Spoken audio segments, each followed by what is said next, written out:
Hello दोस्तों, आप सभी का स्वागत है हमारे यूट्यूब चैनल पर। आज हम लोग पढ़ेंगे कक्षा 7 हमारा इतिहास और नागरिक जीवन यूपी बोर्ड का पाठ 1 जिसका नाम है इस्लाम का भारत में आगमन। इस पाठ का हम लोग प्रश्न उत्तर पढ़ेंगे इस वीडियो में। इसमें दो शब्द हैं, तुर्क और हिजरत। हम लोग जानेंगे कि ये क्या है। तुर्क मध्य एशिया व तुर्किस्तान के क्षेत्रों में रहने वाली एक प्रकार की जाति है। और हिजरत क्या है? मोहम्मद साहब का मक्का छोड़कर मदीना जाना हिजरत कहलाता है। और आगे प्रश्न है, प्रश्न नंबर 1, निम्नलिखित प्रश्नों के उत्तर दीजिए। इसमें क नंबर प्रश्न है, इस्लाम धर्म के संस्थापक कौन थे? तो इसका उत्तर हो जाएगा, इस्लाम धर्म के संस्थापक हजरत मोहम्मद थे। ख नंबर प्रश्न है, हजरत मोहम्मद के जन्म के समय अरब देश का जनजीवन कैसा था? तो इसका उत्तर होगा, हजरत मोहम्मद के जन्म के समय अरब में अनेक छोटे छोटे कबीले थे जो लगातार एक दूसरे से लड़ते रहते थे। ये लोग बहुत सारे देवी देवताओं की पूजा करते थे। आगे प्रश्न है, प्रश्न नंबर ग, अरबों तथा भारतीयों ने एक दूसरे से क्या क्या सीखा? इसका सूची बनाना है। तो इसका उत्तर हो जाएगा, भारतीयों ने अरबों से सीखा। मतलब भारतीयों ने अरबों से क्या क्या सीखा, इसका सूची है, कागज बनाना, चरखे से सूत काटना, सिले हुए कपड़े जैसे सलवार कमीज, और खान पान में जैसे कचौड़ी और समोसे बनाना सीखा। और अरबों ने भारतीयों से क्या सीखा?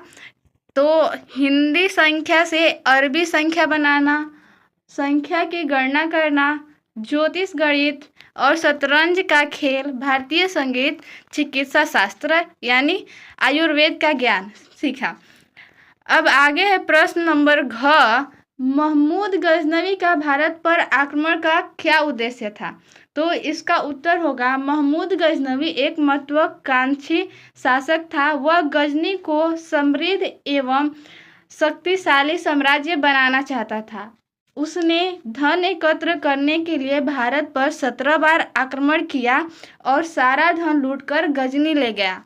महमूद गौरी का उद्देश्य भारत से धन लूटना नहीं था, वह अपना राज्य बढ़ाना चाहता था, क्योंकि गौर में रहकर अपने राज्य का विकास नहीं कर सकता था।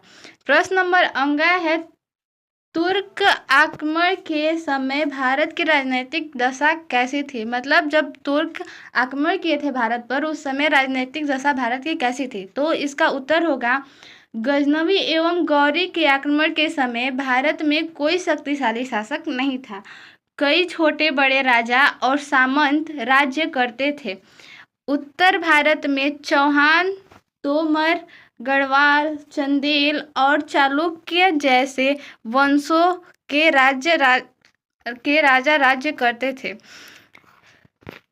आगे, ये राष्ट्रीय भावना की कमी एवं आपसी फूट होने के कारण एक दूसरे से लड़ते थे।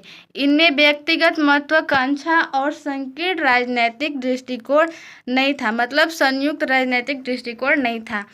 6 नंबर प्रश्न है, राजपूतों पर तुर्की की विजय के क्या कारण थे? तो इसका उत्तर होगा, राजपूतों पर तुर्की की विजय के कारण इतिहासकार अलग अलग बताते हैं। इतिहासकारों के बीच इस बात को लेकर सहमति नहीं है। फिर भी मुख्य रूप से तुर्की की जीत के निम्नलिखित कारण है। नंबर 1, राजपूत राजाओं में एकता का अभाव, मतलब उनमें एकता नहीं थी, एकता की कमी थी। और नंबर 2 है, राजपूतों द्वारा पुरानी युद्ध प्रणाली एवं शस्त्रों का प्रयोग न करना, मतलब वो युद्ध प्रणाली का प्रयोग नहीं किए थे और ना ही अपने हथियार का यूज किए थे। 3 नंबर है, तुर्क सेना के पास अच्छी नस्ल के घोड़े और फुर्तीले घुड़सवारों का होना। तुर्की के पास अच्छे नस्ल के घोड़े थे और फुर्तीले घुड़सवार थे, इसलिए उनकी जीत हुई। और 4 नंबर है, तुर्क सैनिकों का कुशल तीर अंदाज, मतलब वो अच्छे से तीर चलाना जानते थे। और 5 नंबर है, भारतीय समाज का ऊंच नीच एवं जात पात में बटा होना। और आगे प्रश्न नंबर है, प्रश्न नंबर 2, सही मिलान कीजिए। इसका उत्तर हम लोग देखेंगे। पहला है तराइन का प्रथम युद्ध, तो इसका हम लोग मिलान कर देंगे 1191 ईस्वी। दूसरा है सिंध पर आक्रमण, तो सिंध पर आक्रमण हुआ था 1712 ईस्वी। सोमनाथ मंदिर पर आक्रमण, तो ये हुआ था 1025 ईस्वी। हिजरी संवत का प्रारंभ कब हुआ था? 622 ईस्वी। प्रश्न नंबर 3 है रिक्त स्थानों की पूर्ति कीजिए, तो इसका उत्तर हम लोग देखेंगे। क नंबर है तहकीक ए हिंद पुस्तक के लेखक हैं, कौन है? तो अलबरूनी। हम लोग इसमें अलबरूनी भर देंगे। आगे प्रश्न नंबर ख है तराइन का युद्ध के मध्य लड़ा गया, मतलब तराइन का युद्ध किसके किसके मध्य लड़ा गया? तो मोहम्मद गौरी और पृथ्वीराज चौहान के बीच। आगे प्रश्न नंबर ग है महमूद गजनवी ने भारत पर आक्रमण किया था, कितनी बार आक्रमण किया? 17 बार। घ नंबर प्रश्न है मोहम्मद गौरी को गुजरात में चालुक्य वंश के राजा ने, मतलब कोई चालुक्य वंश के राजा ने पराजित किया, तो मूलराज द्वितीय ने।